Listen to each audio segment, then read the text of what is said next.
بسم اللہ الرحمن الرحیم۔ نشائی ٹی وی کے خواتین و حضرات، روایت ہے کہ حضرت داؤد علیہ السلام کی قوم کے 70,000 آدمی عقبہ کے پاس سمندر کے کنارے ایلا نامی گاؤں میں رہتے تھے،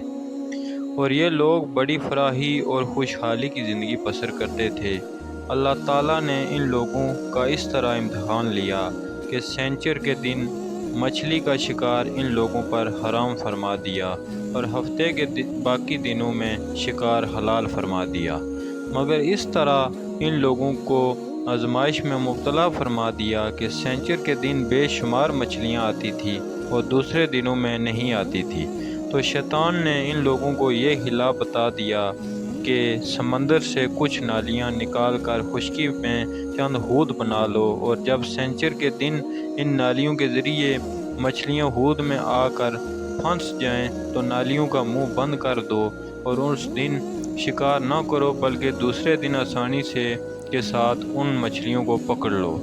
ان لوگوں کو یہ شیطانی ہلا بازی پسند آ گئی، اور ان لوگوں نے یہ نہیں سوچا کہ جب مچھلیاں نالیوں اور ہود میں مقید ہو گئی تو یہی ان کا شکار ہو گیا، تو سینچر ہی کے دن شکار کرنا پایا گیا جو ان کے لیے حرام تھا۔ اس موقع پر ان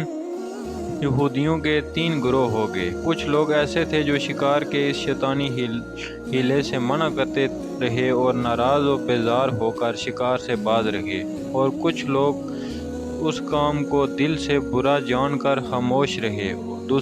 دوسروں کو منع نہ کرتے تھے بلکہ منع کرنے والوں سے یہ کہتے تھے کہ تم لوگ ایسی قوم کو کیوں نصیحت کرتے ہو جنہیں اللہ تعالیٰ ہلاک کرنے والا یا سخت سزا دینے والا ہے۔ اور تیسرے لوگ وہ سرکش و نافرمان لوگ تھے جنہوں نے حکم خداوندی کی اعلانیہ مخالفت کی اور شیطان کی ہلا بازی کو مان کر سینچر کے دن شکار کر لیا اور ان مچھلیوں کو کھایا اور بچا بھی لیا۔ جب نافرمانوں نے منع کرنے کے باوجود شکار کر لیا تو منع کرنے والی جماعت نے کہا کہ اب ہم ان معصیت کاروں سے کوئی میل ملاپ نہ رکھیں گے۔ چنانچہ ان لوگوں نے گاؤں کو تقسیم کر کے درمیان میں ایک دیوار بنا لی اور آمد و رفت کا ایک الگ دروازہ بھی بنا لیا۔ حضرت داؤد علیہ السلام نے غضبناک ہو کر شکار کرنے والوں پر لعنت فرما دی۔ اس کا اثر یہ ہوا کہ ایک دن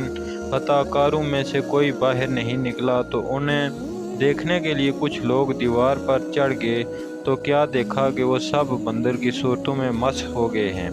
اب لوگ ان مجرموں کا دروازہ کھول کر اندر داخل ہوئے تو وہ بندر اپنے رشتہ داروں کو پہچانتے تھے اور ان کے پاس آ کر ان کے کپڑوں کو سونگھتے تھے اور زار روتے تھے، مگر لوگ ان بندر بن جانے والوں کو نہیں پہچانتے تھے۔ ان بندر بن جانے والوں کی تعداد 12,000 تھی۔ یہ سب 3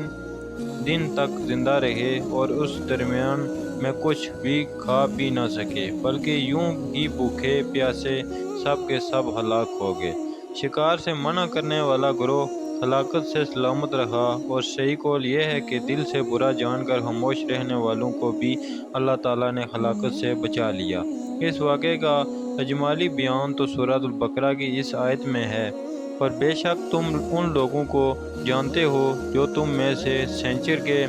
بارے میں حد سے بڑھ گئے تھے، تو ہم نے کہہ دیا کہ تم لوگ دھتکارے ہوئے بندر ہو جاؤ۔ اور مفصل واقعہ سورہ اعراف میں ہے، جس کا ترجمہ یہ ہے: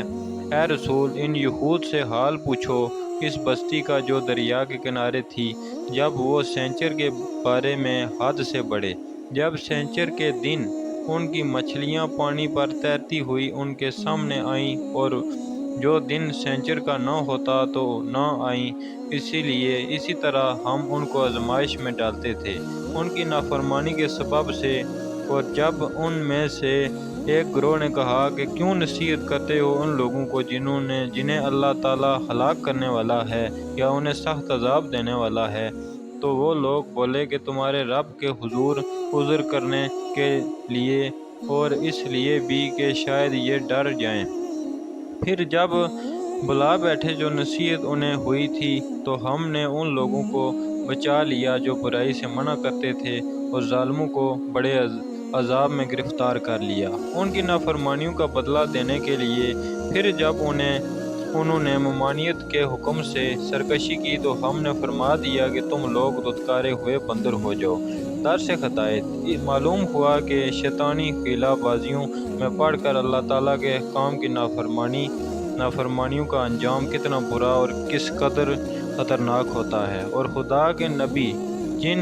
بد نصیبوں پر لعنت فرما دیں وہ کیسے ہولناک عذاب الہی میں گرفتار ہو کر دنیا سے نیست و نابود ہو کر عذاب